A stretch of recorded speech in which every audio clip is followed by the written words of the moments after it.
We can do PAs in multiple ways. We can do thumb over thumb. We can use a pincer grip. You can also use the ulnar border of the hand, which is my favorite. Those are central PAs. We can also move out to the facet joints and do unilateral PAs. This facilitates contralateral rotation. You can also use your fingers on either side to do a central PA and then hand over those two fingers. Another mob we can do in prone is a rotation mob with thumb over thumb on one side of a spinous process, pushing it to one side, facilitating contralateral rotation.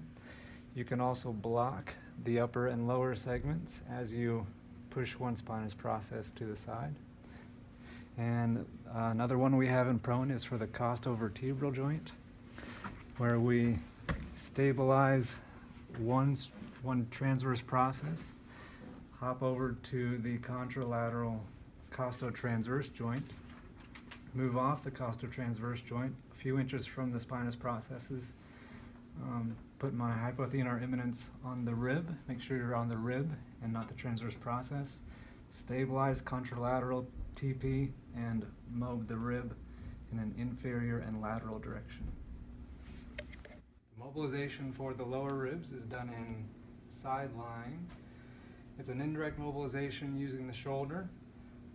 You stabilize on top of the lowermost rib as you pull the shoulder girdle upwards, elevating the arm, which causes an inferior glide of the rib that you're stabilizing. The first rib mob can be done either sitting or supine. Just recommend you ipsilaterally side bend the head to take tension off the upper trap. Find the first rib with the radial border of your index finger. It's posterior, also very medial. I like to find the neck first and glide my hand inferiorly until I bump into the first rib.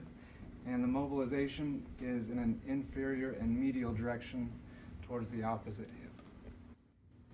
For the prone rotator thrust, hand placement can vary, but you should start with your fingers pointed opposite each other, and then take up soft tissue slack by rotating your hands. So all the soft tissue slack of the skin is taken up here. Straighten the elbows, come over top of the patient, and make sure you maintain pressure downwards before you thrust, and then give a fast thrust downwards. For the mid-thoracic thrust, the patient gives themselves a big hug, with the arm closest to the clinician being the most inferior arm. Make sure that hug is tight. We use the same grip we did for the upper thoracic thrust. We roll the patient towards us, find the spinous processes, roll the hand underneath to make the pistol grip, roll the patient back, apply your weight over the patient, take up the soft tissue slack. Feel free to flex them down if you need to until you feel movement at your hand, and then thrust downward. For flexion and extension mobs, the patient's sitting with a neck collar. You're going to use their elbows to guide their movement. For a flexion mobilization, I'm going to stabilize the inferior segment on top of its spinous process. Put some good force through the spinous process to stabilize, and then mobilize into flexion. As you stabilize that segment, make sure to go all the way to end range flexion.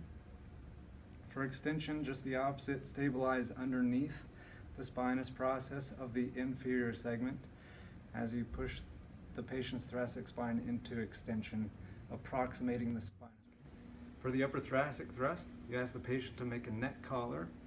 I'm going to roll the patient towards me, and then I'm going to put my fingers on one side of the spinous processes and hook my hand around those spinous processes, and then roll the patient back over onto my hand. Make sure your DIPs and PIPs are flat. Some therapists like to use a chapstick tube or something underneath their DIPs and PIPs to save their fingers.